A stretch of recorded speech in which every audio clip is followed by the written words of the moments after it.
Triple Om Shanti.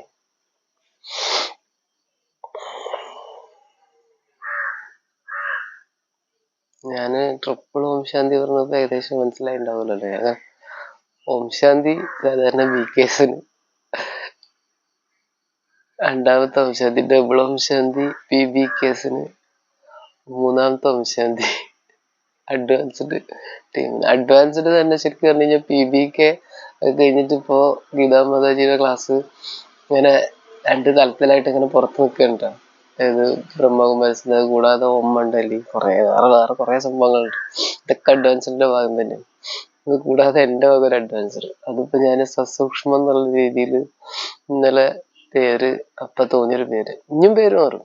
എന്റേത് പേര് മാറിക്കൊണ്ടേയിരിക്കും, number മാത്രം ശ്രദ്ധിച്ചാൽ മതി. 0, അത് മാക്സിമം 5000 വർഷം ആണല്ലോ നമ്മുടെ ഈ ഡ്രാമ. അപ്പൊ അത് 5000 എപ്പിസോഡ് വരെ ഞാൻ ചെയ്യുള്ളൂ. അതിന്റെ ഇടയിൽ അതുമായിട്ട് ബന്ധപ്പെടാത്ത വേറെ എന്തെങ്കിലുമൊക്കെ ഞാൻ പറഞ്ഞു തരും. പക്ഷെ അതൊക്കെ വേറെ പേരിലും വരും. എന്താ പറയാ, കൃഷി, അതുപോലെ നമ്മുടെ സാത്വിക ഭക്ഷണം, അങ്ങനെയുള്ള കുറെ ചെറിയ ചെറിയ എപ്പിസോഡൊക്കെ ഇടയ്ക്ക് തുടങ്ങിയിട്ടുണ്ടല്ലോ. അത് നമ്പർ 1, 2 അങ്ങനെയല്ല സ്റ്റാർട്ട് ചെയ്യുന്നത്. ഇത് മാത്രമേ ഉള്ളൂ 0, 0, 4 സീറോയുള്ള അതിന്ന് സ്റ്റാർട്ട് ചെയ്തിട്ട് 1, 3 0, 1 തുടങ്ങിയിട്ടുള്ള ഒരു എപ്പിസോഡ് തന്നെ ഉള്ളൂ. അത് മാക്സിമം അതുവരെ ഞാന് ചെയ്യും എന്നുറപ്പൊന്നും പറയുന്നില്ല. മാക്സിമം 5000 ആ എപ്പിസോഡ് ചെയ്യുകയാണെങ്കിൽ അത് പിന്നെ ഗംഭീരമാക്കിയിട്ട് തന്നെ ചെയ്തു തരാട്ടോ. അപ്പോഴേക്ക് എത്ര വ്യൂവേഴ്സ് ആവും, എത്ര സബ്സ്ക്രൈബേഴ്സ് ആവും ഒന്നും നമുക്ക് പറയാൻ പറ്റില്ല. കാരണം എന്താ വെച്ചാല് ഇത് ഒന്ന് കണ്ട് ഇഷ്ടപ്പെടണം. ഇപ്പൊ ഇങ്ങനെ കണ്ട് ഇഷ്ടപ്പെട്ട് ഓരോരുത്തരും ഇവൻ പറഞ്ഞാൽ എന്തെങ്കിലും കാമ്പുണ്ടോ എന്നൊക്കെ മനസ്സിലായിക്കൊണ്ട് ഇത് ഷെയർ ചെയ്യും. അത് ഏത് സമയത്തൊന്നും പറയാൻ പറ്റില്ല. ഇപ്പൊ ഒരു 5 കൊല്ലത്തിന് ഒരാളും ഷെയർ ചെയ്തിട്ടില്ല എന്ന് വെക്കുക, നോ പ്രോബ്ലം. പക്ഷെ ഈ 5ാമത്തെ കൊല്ലം കഴിഞ്ഞിട്ടും നമ്മൾ ഈ പറയുന്ന കാര്യത്തിൽ എന്തെങ്കിലും കാമ്പുണ്ടെങ്കിൽ അത് ഷെയർ ചെയ്യും. അപ്പൊ ചിലപ്പോ സബ്സ്ക്രൈബേഴ്സ് കൂടും. അല്ലാതെ ഈ പൈസ കൊടുത്ത് സബ്സ്ക്രൈബേഴ്സിനെ കയറ്റേണ്ട പരിപാടി നമുക്കില്ല. പൈസ കൊടുത്താലും ഇപ്പൊ സബ്സ്ക്രൈബേഴ്സ് കൂടും. യൂട്യൂബിന് ഇത്ര ചെറിയ പൈസ എന്തോ കൊടുത്തു കഴിഞ്ഞാല് അവര് നമുക്ക് സബ്സ്ക്രൈബേഴ്സ് തരും. പക്ഷെ അതില് AI ഉണ്ടാവും, ആർട്ടിഫിഷ്യൽ ഇന്റലിജൻസ്. അതായത് സബ്സ്ക്രൈബർ ആയിരിക്കും, പക്ഷെ അതൊരു മാനോ, അതായത് ഗേളോ ബോയോ ഒന്നായിരിക്കില്ല. ഈ കമ്പ്യൂട്ടർ അതന്നെ ഒരു കമ്പ്യൂട്ടറിൽ 10-15 ആൾക്കാരായിട്ട് ഇങ്ങനെ നിലനിർത്തിക്കൊണ്ടുള്ള ഭയങ്കര സിസ്റ്റമാണ്. അതൊന്നും ഒരാൾക്കൊന്നും ചെയ്യാൻ പറ്റില്ല. ഇതൊരു വേറെ തലാണ്. അതുകൊണ്ടാണ് ഇപ്പോ ഓരോരോ സംഭവങ്ങളൊക്കെ ചെയ്യുമ്പോൾ അതൊന്ന് ക്വസ്റ്റ്യൻ വരുന്നുണ്ട്. പല ഐറ്റം. പണ്ടൊക്കെ മറ്റേ സൈക്കിൾ കണ്ടുപിടിക്കുക, ഒരു ചിത്രം കണ്ടുപിടിക്കുക എന്നൊക്കെ ആയിരുന്നു. ഇന്നിപ്പോ അത് കുറച്ചും കൂടെ അഡ്വാൻസ് ആയി. അത് മാനാണോ കമ്പ്യൂട്ടർ ആണോ എന്ന് തിരിച്ചറിയാന് ഈ ഓൺലൈനിലുള്ള പ്ലാറ്റ്ഫോമിലുള്ള ടീം, അതായത് നമുക്ക് ഓരോരോ പുതിയ പുതിയ പ്ലാറ്റ്ഫോം ഉപയോഗിക്കാനായിട്ട് തരുന്ന ഓരോ ടീം, അവര് ഇത് യഥാർത്ഥത്തിലുള്ള കമ്പ്യൂട്ടർ ആണോ അതോ സാധാ മനുഷ്യനാണോ എന്ന് തിരിച്ചറിയാനുള്ള ക്വസ്റ്റ്യൻസ് ചോദിക്കാൻ തുടങ്ങി. ശ്രദ്ധിച്ചിട്ടുണ്ടോ? അപ്പൊ ഈ ജ്ഞാനം വളരെ വലുതായിക്കൊണ്ടിരിക്കെ, സനാതന ധർമ്മം അത് അതിന്റെ ഡീപ്പിലേക്ക് പോയിക്കൊണ്ടിരിക്കെ, മറ്റേ ആൾക്കാർ കലിയുഗി വിനാശ ടീം, കലിയുഗത്തിനെ ഏറ്റവും മോശമാക്കിക്കൊണ്ടിരിക്കാനുള്ള ആ ഒരു ടീം, അവരുടെ കയ്യിൽ ഇഷ്ടം പോലെ സമ്പത്താണ്, വേണ്ടത്ര സമ്പത്ത്. ബാബ പറഞ്ഞിട്ടില്ലേ, ക്രിസ്ത്യൻസിന്റെ അടുത്താണ് ഏറ്റവും കൂടുതൽ സമ്പത്ത്. ക്രിസ്ത്യൻസ് എന്ന് ഉദ്ദേശിക്കുന്ന വെറും ക്രിസ്ത്യൻസ് മാത്രമല്ല, ഇവിടുത്തെ ക്രിസ്ത്യൻസ് അല്ല, അങ്ങ് യൂറോപ്പ്, ബ്രിട്ടൻ, USA, ബാക്കിയുള്ള അങ്ങനെയുള്ള ഒരു വലിയൊരു ടീം. പക്ഷെ അവർക്ക് ഒറ്റക്കെട്ടാവാൻ പറ്റില്ല. അങ്ങനെ ഒരു പ്രശ്നമുണ്ട്. വേണ്ടത്ര സമ്പത്ത് അവരുടെ അടുത്ത് മാത്രമേ ഉള്ളൂ. ഇസ്രായേൽ ആണെങ്കിലും ഇസ്രായേലിലെ ജൂതന്മാർ, നമ്മളെ RC പെന്തക്കോസ്റ്റ്, മറ്റേത് മറിച്ച് അതിന്റെയൊക്കെ തലപ്പത്തേക്ക് റോമൻ ആയിട്ടുള്ള മാർപ്പാപ്പ, അങ്ങനെയുള്ള കുറെ സംഭവങ്ങളുണ്ടല്ലോ. അവരുടെ അടുത്തുള്ള സമ്പത്ത് അതാണ് ഏറ്റവും വലിയ സമ്പത്ത് എന്ന് ബാബ ഇതിൽ പറഞ്ഞിട്ടുണ്ട്, മുരളിയിൽ പറഞ്ഞിട്ടുണ്ട്. പക്ഷെ ആ സമ്പത്ത് എന്ന് പറഞ്ഞാല് പേപ്പർ സമ്പത്താണ്. സത്യയുഗത്തിലെ ലക്ഷ്മി നാരായണന്റെ അടുത്തുള്ള സമ്പത്തിനെ അപേക്ഷിച്ച് നോക്കുമ്പോൾ അത് സമ്പത്തല്ല. സമ്പത്തല്ല എന്ന് പറഞ്ഞാൽ ഹയർ ലെവലല്ല, മൂല്യം അത്രല്ല. ഇത് പേപ്പർ സമ്പത്താ. രത്നങ്ങളുണ്ട്, വജ്രങ്ങളുണ്ട്, ഇതൊക്കെ ഇവരുടെ അടുത്തുണ്ട്. പക്ഷെ ലക്ഷ്മി നാരായണൻ ഒന്നിൽ വരുമ്പോഴുള്ള ആ ഒരു സമ്പത്തില്ലേ, സ്വർണത്തിന്റെ കൊട്ടാരം, സ്വർണത്തിന്റെ മണിമാളികകള്, സ്വർണത്തിന്റെ പത്രങ്ങൾ എല്ലാം, അതില്ല.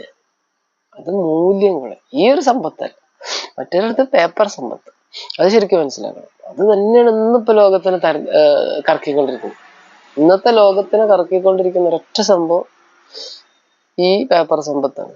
പേപ്പർ സമ്പത്ത് തന്നെ, പേപ്പർ സമ്പത്ത് കൊണ്ട് നേടാൻ കഴിയുന്ന എന്ത് സാധനം അതാണ് ഇന്ന് കൺട്രോൾ ചെയ്തോണ്ട്. പക്ഷെ നാളെ അത് മാറി നാളെകൾ വരും. നാളെ വരുമ്പോ കയ്യില് ഈ പേപ്പർ സമ്പത്തിന് വില ഇല്ലാതെയാവും. വില ഇല്ലാതെയാവും എന്ന് പറഞ്ഞാല് മൂല്യം ഇല്ലാതെയാവും. കോടികൾ ഉണ്ടെങ്കിൽ ഒരു ഗ്ലാസ് വെള്ളം കിട്ടാത്ത അവസ്ഥ വരും. അപ്പൊ മനസ്സിലാവും മൂല്യത്തിനാണ് ഏറ്റവും പ്രാധാന്യം. പിന്നെ ആ സമയത്ത് പോയിട്ട് ബാബയുടെ അടുത്ത് നിന്ന് സ്നേഹം എടുക്കുക. അതാണ് ഇത് ഈ ബാബ ടൂ ലേറ്റ് പറയുന്ന, ടൂ ലേറ്റ് ആയാലും ഭഗവാൻ അവസാനം വരും തരേണ്ടത് തന്നുകൊണ്ടേയിരിക്കും. പക്ഷെ അവസാനം എത്തുമ്പോഴേക്കും ഈ മൈൻഡ് ഭഗവാൻ തന്ന മൈൻഡിനെ വളരെ മോശമായിട്ട് ഉപയോഗിച്ച അവസാന കലിയുഗികൾക്ക് അവർക്ക് പോണ്ടേ, മുക്തിധാമത്തിലേക്ക് പോണ്ടേ, മുക്തി ഉണ്ടല്ലോ. അവർക്ക് പിന്നെ ജീവൻമുക്തി എടുക്കാൻ പറ്റില്ല. അവർ പിന്നെ അവസാനത്തെ സമയത്തിൽ കോടിക്കണക്കിന് രൂപ ആസ്തി ഉണ്ടാവും, അങ്ങനെയുള്ള ഉണ്ടാക്കി വെച്ചവരുണ്ടാവും. പക്ഷെ അത് അവസാനം അവരവരുടെ കണക്ക് തീർക്കാൻ വേണ്ടി അവരെങ്ങനെയാണോ ഈ കോടികൾ ജനങ്ങളെടുത്ത് നിന്ന് വഞ്ചിച്ചിട്ടാണോ, അതല്ലാതെ നല്ല രീതിയിലും പണം എടുക്കുന്നവരുണ്ടായിരിക്കും. അതെങ്ങനെയാണോ എടുത്തത് അതിനെ ചെലവാക്കുന്നവരുണ്ട്. അതായത് സെറ്റിൽമെന്റ് അവിടെ നടക്കാം.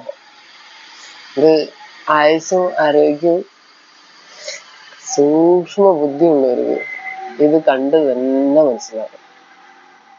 5000 വർഷത്തിന് നാളെ വരും ഡ്രാമ സത്യയുഗം എന്ന് മനസ്സിലാക്കുന്നതല്ല ബുദ്ധി, സൂക്ഷ്മ ബുദ്ധി. നാളെ സത്യയുഗത്തിലേക്ക് വേണ്ടിയിട്ട് ഞാൻ എന്ത് ചെയ്തു, എന്നെ കൊണ്ട് എന്ത് ചെയ്യാൻ കഴിഞ്ഞു, ഞാൻ ഇന്ന് എന്ത് ചെയ്തു, ഈ സെക്കൻഡ് എന്ത് ചെയ്തു, അടുത്ത സെക്കൻഡ് ഞാൻ നേരത്തെ സെക്കൻഡിനേക്കാൾ കൂടുതലായിട്ട് എത്രത്തോളം ചെയ്യണം. ബാബയെ ഓർമ്മിച്ച് അങ്ങനെ ഇരുന്നാൽ മാത്രം പോരാ. ഇരിക്കും വേണം കേട്ടാ, ഇരുന്ന് തന്നെ ആവണം. ചില സമയത്ത് ഇരുന്നാൽ തന്നെ വൈബ്രേഷൻ വേറെ. അത് കൂടാതെ സംസാരിക്കേണ്ടടുത്ത് സംസാരിക്കുക തന്നെ വേണം. കർമ്മം ചെയ്യേണ്ടടുത്ത് കർമ്മം ചെയ്യുക തന്നെ വേണം. ഇതിന് കുറെ തടസ്സങ്ങളുണ്ടാവും. അവിടെയാണ് മായയുടെ കളി. പല വിധത്തിലുള്ള തടസ്സങ്ങളുണ്ടാവും. ഹയർ ലെവലിലുള്ളവർക്ക് ഹയർ ലെവലിലുള്ള തടസ്സങ്ങളുണ്ടാവും. സാധാരണ ലെവലിലുള്ളവർക്ക് ചെറിയ ചെറിയ തടസ്സങ്ങൾ ഉണ്ടാവും. നിങ്ങൾക്ക് വലിയ തടസ്സങ്ങൾ വരുന്നുണ്ടോ, ഒറ്റ കാര്യം മനസ്സിലാക്കിയാൽ മതി, വളരെ സൂക്ഷ്മമായിട്ട് മനസ്സിലാക്കിയാൽ മതി. ഇത് കേൾക്കുന്നത് 5 or 10 പേര് മതി, ഒരാളായാലും മതി. ഞാനിതിങ്ങനെ പോസ്റ്റ് ചെയ്തുകൊണ്ടേയിരിക്കും. ഒരു തടസ്സം ബ്രഹ്മകുമാരീസിന്റെ യോഗം ചെയ്യാൻ വരുന്നുണ്ടോ, വലിയൊരു തടസ്സമായിട്ട് വരുന്നുണ്ടോ, ഒറ്റ കാര്യം മനസ്സിലാക്കിയാൽ മതി. വലിയൊരു പൊസിഷൻ കാത്തിരിക്കുന്നുണ്ട്. ആ തടസ്സത്തിനെ എത്രത്തോളം തന്മയത്വത്തോടുകൂടി കൈകാര്യം ചെയ്യുന്നു, സരളതയോടുകൂടി കൈകാര്യം ചെയ്യുന്നു, നമ്രതയോടുകൂടി കൈകാര്യം ചെയ്യുന്നു, വിനയത്തോടുകൂടി കൈകാര്യം ചെയ്യുന്നു. ഇതാണ് ദിവ്യഗുണങ്ങൾ. ഈ ദിവ്യഗുണങ്ങൾ വരുന്നത് മുഴുവൻ ആത്മാവെന്നാണ്. ആത്മാവില് സ്നേഹമുണ്ട്, ജ്ഞാനമുണ്ട്, ശാന്തിയുണ്ട്, ശക്തിയുണ്ട്, ആനന്ദമുണ്ട്, സുഖമുണ്ട്, പവിത്രത ഉണ്ട്. ഇതിന്റെ കുറെ കുഞ്ഞു കുഞ്ഞു കുട്ടികളും പേരക്കുട്ടികളും അവരൊക്കെയാണ് ഈ സരളതയും നമ്രതയും ദിവ്യതയും ക്ഷമയും ശാന്തി ഓൾറെഡി നമ്മുടെ ആത്മാവിന്റെ ഗുണം തന്നെ. പിന്നെ അങ്ങനെ 36 ദിവ്യഗുണങ്ങൾ പറയുന്നുണ്ടെങ്കിൽ ഇതൊക്കെ അവരുടെ കുട്ടികളും പേരക്കുട്ടികളും. അതിനെ എവിടെ ഉപയോഗിക്കണം, എങ്ങനെ ഉപയോഗിക്കണം, അതിനനുസരിച്ച് ഉപയോഗിച്ച് നല്ല രീതിയിൽ പിക്കപ്പ് ചെയ്ത് കഴിഞ്ഞാൽ പാർട്ട് മാറി തന്നെ ചെയ്യും. പെട്ടെന്നൊരു ഭൂകമ്പം ഉണ്ടായിട്ട് പാർട്ട് മാറി തരുന്നില്ല കേട്ടോ. നമ്മൾക്ക് നിശ്ചയിച്ച പാർട്ട് അത് കൃത്യമായിട്ട് 1-1-1 വരാനുള്ളവര് 9,00,000 വരാനുള്ളവര് 16,108 വരാനുള്ളവര് ഇനി 108 വരാനുള്ളവര് അതല്ലെങ്കിൽ 8 വരാനുള്ളവര് അതല്ലെങ്കിൽ അതിനേക്കാളും കുറച്ചും കൂടെ വലിയൊരു പൊസിഷനാണ് ത്രിമൂർത്തി. ത്രിമൂർത്തി എന്ന് പറഞ്ഞാല് ബ്രഹ്മാവ്, വിഷ്ണു പറഞ്ഞാല് നമുക്ക് മനസ്സിലാക്കി തന്നിട്ടുണ്ട് ലക്ഷ്മി നാരായണൻ. അപ്പൊ അത് സെറ്റിലാണ്. ബ്രഹ്മാഭാവി മമ്മ റീബർത്ത് എടുത്തിട്ടുണ്ട് എവിടെയെന്ന് അറിയില്ല, ഇത് കാണുന്നുണ്ടോന്ന് അറിയില്ല.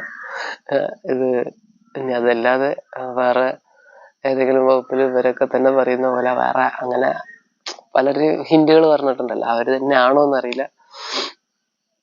അങ്ങനെയാണെങ്കിൽ ഒരാളും കൂടെ വരാനുണ്ട്, ത്രിമൂർത്തി. ശരിക്ക് ഈ ഭൂമിയില് ഈ ഡ്രാമയില് ഭാവ കൊണ്ടുവച്ചിട്ടുള്ളത് ആ ത്രിമൂർത്തിനെ. അത് കൂടാതെ പിന്നെ അഷ്ടരത്നങ്ങളുണ്ട്.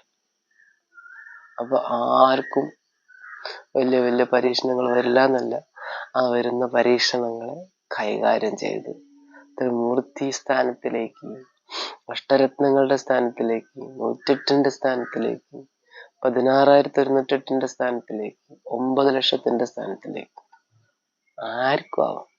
പരീക്ഷണം കടുത്തതാണോ? ഞാനിപ്പോ ഈ വീഡിയോ ഇട്ട് കഴിഞ്ഞാല് ഒരു കുറച്ച് സമയം കൊണ്ട്, ഒരു ദിവസം കൊണ്ട് തന്നെ എന്തായാലും 5-ൽ കൂടുതൽ ആളുകൾ കാണുന്നുണ്ട്. 5-ൽ കൂടുതൽ ആളുകൾ നിങ്ങൾ കാണുന്ന വ്യക്തികൾ പരീക്ഷണങ്ങൾ ഉണ്ടോ, BKSന്റെ ശരിയായ നോളജ് ശരിക്കും മനസ്സിലാക്കിയിട്ടുണ്ടോ, കൃത്യമായിട്ട് BKSൽ പോണുണ്ടോ, അല്ലെങ്കിൽ PBKനെ പറ്റി മനസ്സിലാക്കിയിട്ടുണ്ടോ, ബാബയുടെ ഡ്രാമയെ പറ്റി ശരിക്കും മനസ്സിലാക്കിയിട്ടുണ്ടോ?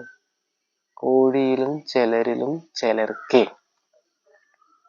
പരമാത്മ ബിന്ദു, ഡ്രാമ ബിന്ദു, ആത്മാ ബിന്ദു, പരിവാരം ബിന്ദു. പരിവാരം ബിന്ദുവാണ്. പരിവാരം പറഞ്ഞാല് വീട്ടിലിരിക്കുന്ന കണ്ടകശനികൾ എന്ന് പറഞ്ഞാൽ അവരും പരിവാരം തന്നെയാണ്.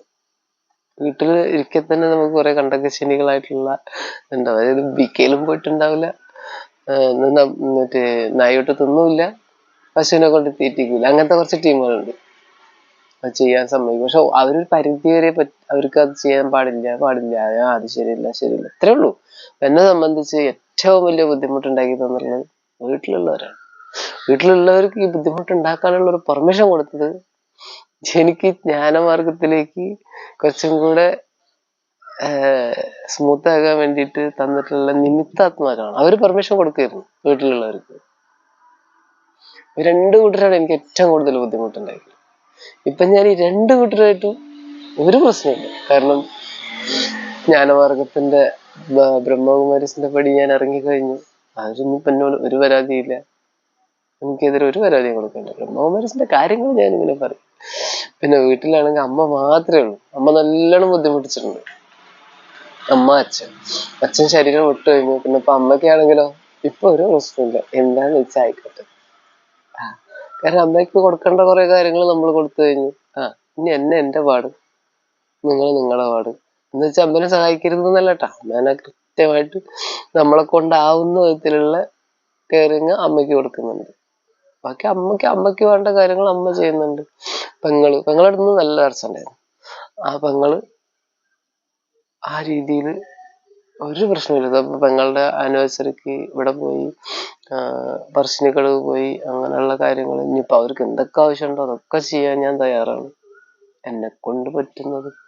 പക്ഷെ എനിക്ക് ചെയ്യാനുള്ള ഈ ജ്ഞാനം, യോഗം, ധാരണ, സേവനം, ഇതിലേക്ക് വേണ്ട സംഭവം അതിനി പരമാത്മാവ് തന്നെ വന്നിട്ട് പറയാണ്, മോനെ വേണ്ട നിർത്ത് എന്ന് പറഞ്ഞാൽ പോലും ഞാൻ ചെയ്യാനുള്ളത് ചെയ്യും. കാരണം എന്താ വെച്ചാൽ സംസ്കാരമായി മാറി, എന്റെ സംസ്കാരമായി മാറി. അപ്പോ ട്രിപ്പിൾ ഓം ശാന്തി.